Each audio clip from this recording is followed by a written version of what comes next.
வணக்கம். இன்னைக்கு மகாநதி சீரியல்ல என்ன நடந்தது அப்படின்னு பார்க்கலாம். ஸோ இந்த பொண்ணு கேட்குது நம்ம ஆள்ட்ட விஜய்ட்ட, "என்ன இன்டர்வியூ போனீங்களே என்னாச்சு?" அப்படின்னா, அப்புறம் ஒன்றும் பெருசா ஆகலை அப்படிங்கிறத சொல்றாரு.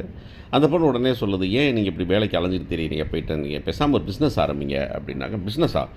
என்ன பிஸ்னஸ்னால் பணம் வேணும் மேடம், பணம்." அப்படின்னா, "பணம் என்ன சார், பணம் பெரிய விஷயம், பணம்லாம் ஏற்பாடு பண்ணிக்கலாம்." அப்படிங்கும்போது காவேரியோட தன்னம்பிக்கை நமக்கு தெரியுது. ஆனால் ஓவர் கான்ஃபிடென்ட்டாக இருக்கக்கூடாதுங்கிறது மட்டும் நம்ம சொல்லிகிட்டே இருக்க வேண்டியிருக்கு நமக்கு.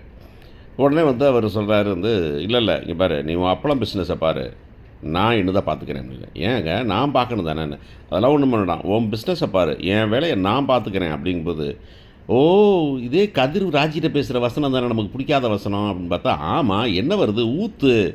அதாவது எழுத்துறவங்களோட மென்டாலிட்டியே என்னன்னாக்கா, ஆம்பளை பொம்பளைக்கு உதவி செய்யலாம், ஆனால் பொம்பளை ஆம்பளைக்கு உதவி செய்யக்கூடாது அப்படின்னா அது ஆம்பளைக்கு அவமானமாக போயிடும் அப்படிங்கிறத பேசிக்கலாக மனசில் ஸ்ட்ராங்காக இருக்கிற, எதாவது சொல்லுவாங்களே, நான் 9 கிரகத்துலேயும் உச்சம் பெற்ற ஒருத்தரால் மட்டும்தான் அதெல்லாம் பண்ண மாதிரி, இதெல்லாம் அவங்களுடைய பிலீஃப் அப்படின்னு நினைக்கிறேன் நான். இந்த பிலீஃப் என்னன்னாக்கா, புருஷனுக்கு பொண்டாட்டி செய்யறதுன்னா ஆம்பளைக்கு என்ன அது இருக்குது அப்படிங்கிற ஒரு ஒரு கர்வம் இருக்குது அப்படிங்கிறத நான் சரி அந்த அந்த ஒரு கதிர் கேரக்டருக்காக எழுதுனாங்கன்னு பார்த்தேன். இல்லை இல்லை, எல்லா கேரக்டருக்குமே அப்படி தான் பண்ணுவாங்க போல இருக்குது அப்படிங்கிறது தெரியுது.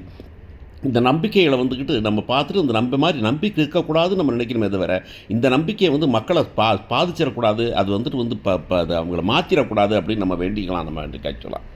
அப்புறம் என்ன பண்ணுறாங்கன்னா, பேசிகிட்டு இருக்கும்போதே அவர் வந்துடுறாரு, மிஸ்டர் வராரு. மிஸ்டர் அவர் புலம்புறாரு, மிஸ்டர் குமரன் அப்போ நம்ம காவேரி சொல்கிறது தான், "மாமா உங்களை மருத்துவம்மா." அப்படிங்கும்போது அது போல ஒரு நடிப்பு ரொம்ப நல்லா இருக்குது.